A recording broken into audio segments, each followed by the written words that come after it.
दोस्तों welcome back to my YouTube channel. तो आज का हमारा टॉपिक है बीपीएच, जो कि होता है बिनाइन प्रोस्टेट हाइपरप्लेसिया। तो चलिए देखते हैं। तो सबसे पहले हम इसकी डेफिनेशन समझते हैं कि बीपीएच बिनाइन प्रोस्टेट हाइपरप्लेसिया की डेफिनेशन क्या होती है। तो देखिए क्या होता है। BPH is the enlargement of prostate gland, मतलब कि जो प्रोस्टेट ग्लैंड होती है उसका इनलार्जमेंट हो जाना। अब जो प्रोस्टेट ग्लैंड है वो केवल पाई जाती है मेन में, ये वुमेन में प्रेजेंट नहीं होती, मतलब कि महिला में नहीं होती, केवल हमें पुरुषों में ही देखने को मिलती है। ठीक है, तो आप देख पा रहे हो कुछ इस प्रकार से कहाँ पर ये प्रेजेंट होती है। देखिए तो हम देख पाएंगे तो जो हमारा जो ब्लैडर है, ठीक है, तो ब्लैडर के जस्ट नीचे आप देख पाएंगे कुछ प्रोस्टेट ग्लैंड कुछ इस प्रकार से प्रेजेंट होती है। देखिए इसमें आप नॉर्मल प्रोस्टेट ग्लैंड देख पा रहे होंगे और इसमें क्या हो गया, इनलार्जमेंट हो गया है प्रोस्टेट ग्लैंड का। इसमें होता क्या है, देखिए अगर ब्लैडर से जो यूरिन आएगा तो यूरेथ्रा के माध्यम से आसानी से आ जाएगा नॉर्मल में, ठीक है। लेकिन क्या होगा, जब प्रोस्टेट ग्लैंड क्या हो जाएगी, इनलार्जमेंट हो जाएगी, तो यहाँ से जो यूरिन को पास आउट होना चाहिए यूरेथ्रा के माध्यम से, तो उसको क्या होगी, डिफ़िकल्टी होगी आने में, वो ठीक से नहीं आ पाएगा इसके माध्यम से। ठीक है, तो ये होता है। और सेकंड हम देखें तो प्रोस्टेट ग्लैंड का हम वर्क देखें तो देखिए होता क्या है।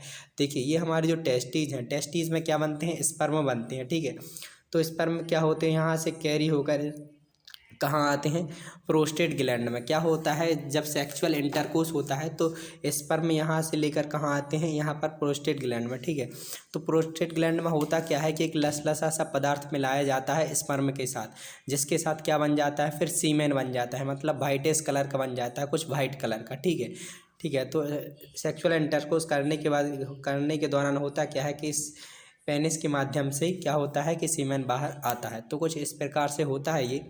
ठीक है, तो इसका क्या हो जाता है, बीपीएच में इनलार्जमेंट हो जाता है किसका, प्रोस्टेट ग्लैंड का। अब हम इसकी इटियोलॉजी समझते हैं कि इसकी इटियोलॉजी क्या होती है, किस कारण से ये होता है। तो देखिए फर्स्ट है हमारा क्या इटियोलॉजी में, oestrogen and androgen hormone imbalance. क्या होते हैं, जो हार्मोन्स होते हैं मैन में मैनली, उनका क्या हो जाना, इम्बैलेंस हो जाना, जिसकी वजह से हो सकता है excessive formation of normal cell in the tissue और ऑर्गन। अगर एक्सेसिव फॉर्मेशन हो जाएगा किसका, सेल्स का, टिश्यू का, तो क्या कर लेगी, जो प्रोस्टेट ग्लैंड है वो क्या कर लेगी, अपनी साइज इंक्रीज कर लेगी, इंक्रीज हो जाता है। ठीक है, जेनेटिक फैक्टर भी होता है, अगर कहीं ना कहीं आपके परिवार में किसी को है तो हो सकता है ये आपको भी हो जाए।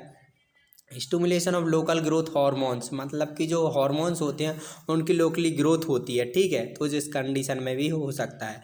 लोकल इन्फ्लामेशन, अगर कहीं इन्फ्लामेशन हो जाता है आपको उस वाले पार्ट में या वहाँ पर, तो भी ये होने की संभावना होती है। अब हम रिस्क फैक्टर की बात करें तो डाइटरी फैक्टर, अगर आप खान पान पर ध्यान नहीं देते तो भी हो सकता है। ओबिसिटी, ओबेस्ट पर्सन को सबसे ज़्यादा ये कंडीशन देखने को मिलती है। यूज ऑफ सिगरेट का सेवन करने से, सिरोसिस ऑफ लीवर, का लीवर में कोई कंडीशन है, लीवर डैमेज हो चुका है तो भी। हैवी इनटेक और अल्कोहल एंड कैथेटराइजेशन में, अगर उस प्रोसेस में कैथेटराइजेशन हो रहा है तो आप हाइजीन मेंटेन नहीं करते तो ये भी प्रोस्टेट ग्लैंड के होने की संभावना हो जाती है बीपीएच की। तो जो बीपीएच की कंडीशन है मैंने बता दूं तो ये आपको 40 से प्लस 60 ईयर्स के लोगों में देखने को मिलती है, 60 से अबव हो चुके हैं या फिर 60 साल से जिनकी उम्र इंक्रीज हो चुकी है। ठीक है, 60 साल से ज़्यादा हो चुकी है, उनको ये प्रॉब्लम में ज़्यादा देखने को मिलती है। इसके बाद हम बात करते हैं क्लिनिकल मैनिफेस्टेशन की, क्या क्या साइन और सिम्टम्स देखने को मिलते हैं। तो इसके डिवाइडेड इन टू ग्रुप, इन्हें हम टू ग्रुप में बांट सकते हैं। फर्स्ट हमारा क्लासिक वॉइडिंग सिम्टम्स, तो इसमें क्या है, डिफ़िकल्टी इन इनिटेटिंग वॉइडिंग, मतलब कि क्या होगा कि यूरिन पास आउट करते समय बहुत ज़्यादा कठिनाई होगी, मतलब कि बोला जाए तो पेशाब करते समय बहुत ज़्यादा कठिनाई होगी। ठीक है, ड्रिविंग at the end of urination, मतलब आप यूरिन पास आउट तो कर लेंगे लेकिन कहीं ना कहीं फिर भी आपके पेनिस से क्या होगा कि बूंद बूंद टाइप में क्या होगा कि यूरिन निकलेगा, गिरेगा। ठीक है, इनकम्प्लीट ब्लैडर एम्पिटी, मतलब कि यूरिन पास आउट करने के बाद भी जो आपका ब्लैडर है वो पूरी तरह से खाली नहीं होगा। ठीक है, रिटेंशन ऑफ यूरिन, मतलब कि क्या होगा, ब्लैडर भरे होने के बाद भी क्या होगा कि पेशाब नहीं आएगी। ठीक है, ना लगना। ठीक है, हेजिस्टेंसी ऑफ स्टार्टिंग यूरिनेशन, मतलब कि जब यूरिन पास आउट करने जाएंगे तो उसकी स्टार्टिंग करने में ही आपको तकलीफ होगी। ठीक है, अर्जेंसी का मतलब ये होता है कि बार बार पेशाब आना।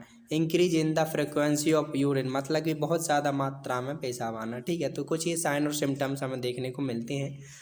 चलिए इसके बाद सेकंड सिम्टम्स हम देखें तो देखिए क्या होता है, नेक्टूरिया, नेक्टूरिया मतलब होता है कि रात में सोते समय बार बार पेशाब आना या फिर सोते समय आपके बिस्तर पर ही पेशाब आ जाना, ठीक है।